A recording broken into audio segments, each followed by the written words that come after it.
बर्दुघाट नगरपालिकाको सिमसार भन्ने ठाउँमा जाँदैछौँ हैन। हाइवेदेखि 1.5 किलोमिटर उत्तर पर्छ।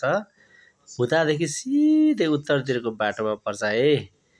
संसारकोट जाने उत्तर साइडमा संसारकोट जाने बाटाको सिधै जाँदाखेरि भुता चोकबाट 1.5 किलोमिटर करिब उत्तर गइसकेपछि हामीहरू संसारकोट जाने बाटोमा बायाँ साइडमा हामीले देख्न पाउँछौँ है सिमसार भन्ने ठाउँमा। अब हामी सिमसारको गेटनेर आइपुगेका छौँ है। गेट बन्दैछ, नयाँ यो भर्खर हामीले चाहिँ बनाउन लागेको ठाउँ हो यो हैन। त्यो ठाउँमा चाहिँ हामीले गर्छौँ है। वाउ सिमसार, वाउ हामी भर्खर मात्र सिमसार आइपुगेका छौँ है। यहाँको आनन्द लाग्दो वातावरण, यहाँको यो दृश्य, यो पर्यटक क्षेत्र, यसलाई चाहिँ पर्यटक क्षेत्र नै बनाउनु पर्छ है। यसलाई चाहिँ अन्तर्राष्ट्रिय राष्ट्रिय खालको पर्यटक क्षेत्र बनाउनु पर्छ। अति सुन्दर ठाउँ, रमणीय ठाउँ छ है। यसै गरी हामी हिँड्दैछौँ, घुम्दैछौँ, ताल हेर्दैछौँ। अति मनोरम दृश्य छ। हजुरहरू पनि आउनु होला। अति रमणीय ठाउँ छ है। आउनु होला है अवश्य पनि। अति सुन्दर छ यो। हामीहरू सिमसार घुम्दैछौँ। अब घुम्दा घुम्दा यो फ्र्याक्सन गरेको यो दुईटा बाटो छ नि, त्यस बाटोबाट यतापट्टि स्पोर्टमा जान्छौँ, यताबाट हामी चाहिँ सिमसार घुम्दैछौँ है। सिमसारको लागि हामीहरू यताबाट जाँदैछौँ है। दाहिने साइडबाट हामीहरू जाँदैछौँ। त्यहाँ चाहिँ एउटा चाहिँ पर्थ्यालय जस्तो ठाउँ छ पानीमाथि, हामी त्यो हेरेर जाँदैछौँ है। अति मनोरम दृश्य छ। हजुरहरू पनि आउनु होला। घना जङ्गलको बिचमा दुईवटा बाटो फ्र्याक्सनको बाटोमा हामीहरू पूर्व उत्तरतिरको बाटो लाग्दैछौँ र यो यति रमणीय स्थल छ। तपाईहरु अवश्य पनि आउनु होला। यो हेर्नुहोस् त करिब करिब यो पर्थ्यालय जुन नेर मैले अगाडि भनेको थिएँ नि पानीमाथिको त्यो पर्थ्यालय नेर भन्थे, त्यसमा हामी करिब आइपुगेका छौँ र म यहाँ टक्क उभिएको छु र यहाँबाट अवलोकन गर्दैछु। आहा वाउ कति सुन्दर ठाउँ है। यहाँबाट म चाहिँ यसो अन्वेषण गर्दैछु। यहाँ बिस्तारै जाँदैछु। यो चाहिँ हरियो पुल छ, माथि हरियो कलर लगाएको। यो कता फलामको त होइन, यो होइन काठको रहेछ है। साइडमा फलामको रहेछ, काठको रहेछ। बिस्तारै हिँड्दैछु म।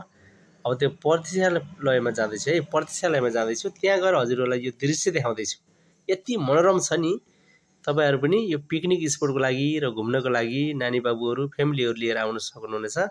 हाम्रो यही लोकल ठाउँमा है। यो भुतादेखि थोरै माथि, यो नलपरासी पश्चिम नलपरासीको भुतादेखि माथि हो। अहिले म भर्खर वाउ पर्थ्यालयमा आइसकेँ मैले। यो पर्थ्यालय बनाएको छ पानीमाथि चाहिँ, प्रतीक्षा गर्ने ठाउँ, रमाडी बस्ने ठाउँ बनाएको छ। र यहाँ नेपालको झन्डासँग चाहिँ यो हामीले चाहिँ सेल्फी खिच्न पाउँदा, फोटो खिच्न पाउँदा अति नै रमाइलो लाग्छ। वाउ मेरो देशको झन्डा, कति मजा लाग्छ हेर्नुहोस् त। आनन्द हामी चाहिँ रमाउन पाउँछौँ, सेल्फी खिच्न पाउँछौँ। यो सेल्फी गार्डन भन्दा पनि फरक पर्दैन। यति मजाको ठाउँ छ है। 16 घोला पनि भन्दो रहेछ। हामी चाहिँ यो पहिलो तालमा छौँ र थोरै उत्तरपट्टि जाँदाखेरि 16 वटा यस्तै सानो सानो 16 वटा चाहिँ तालहरू छ भन्ने छ। र यो किम्वदन्ती अनुसार, पहिला पौराणिक अनुसार धेरै नै पुरानो खालको ताल रहेछ यो। अब हामी यहाँ तल झर्दैछौँ। यो पानी पनि वाउ कति कञ्चन पानी, कति सुन्दर पानी, चिसो पानी। वाउ कति चिसो पानी है। चिसो ठन्डा पानी छ, कुल छ। यहाँको मौसम चिसो छ है। गर्मी याम भए पनि एकदम अति नै चिसो छ। सुन्दर ठाउँ छ, रमणीय ठाउँ छ। यति सुन्दर ठाउँ छ। यो नलपरासी, पश्चिम नलपरासीको यो भुतादेखि थोरै माथि 1.5 किलोमिटर माथि गएपछि यो अवस्था, यो रमणीय ठाउँ, यो रमणीय स्थल देख्न पाउँछौँ हामी। जसरी पनि आउनु होला हजुरहरू पनि। आफ्नो स्थानीय यो पर्यटनलाई चाहिँ हजुरहरूले पनि अवलोकन गर्नु होला है। पर्यटन विकासका लागि चाहिँ यो बढुवा दिनको लागि यहाँको स्थानीय सरकारलाई हामीहरू अनुरोध गर्दछौँ। र यो अति सुन्दर छ, यति मजाको ठाउँ छ। तपाईहरु पनि आउनु होला। यति सुन्दर ठाउँ छ हेर्नुस् है। अब हामी फेरि यो भर्याङ चढेर सर्र जाँदैछौँ, हामी झर्दैछौँ। यति राम्रो छ। यहाँ गइसकेपछि सेल्फी खिच्न, फोटोहरू खिच्न, भिडियो बनाउन अति नै मजा लाग्छ है। आनन्द हामी केही क्षणको हामी यो यहाँको चाहिँ रमणीय स्थलको चाहिँ भ्रमणपछि चाहिँ हामी थकित भएका छौँ र केही समय चाहिँ थोरै शान्त वातावरणमा हामी चाहिँ आनन्द लिएका छौँ। वाउ भेरी नाइस, भेरी कुल। यति मजाको छ ठाउँ है। यति मजाको छ। आनन्द लिएको छु मैले चाहिँ बसेर। हेर्नुहोस् त कति आनन्द छ। हजुरहरू पनि आएर आनन्द लिनु होला। धेरै भएका यी चाहिँ आफ्नो मानसिक जुन टेन्सन हुन्छ, तनाव हुन्छ, त्यो चाहिँ धेरै चाहिँ दूर गर्ने ठाउँ र आनन्द लिने ठाउँ। चिसो चिसो हावामा यो मन त्यसै सुल्छ,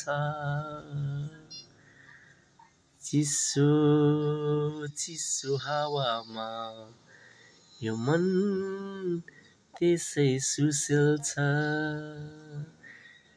सिमसारमा आएपछि धेरै आनन्द हुन्छ। धेरै आनन्द। आहा, हस् त, धन्यवाद। फेरि भेटौँला है त। Okay, good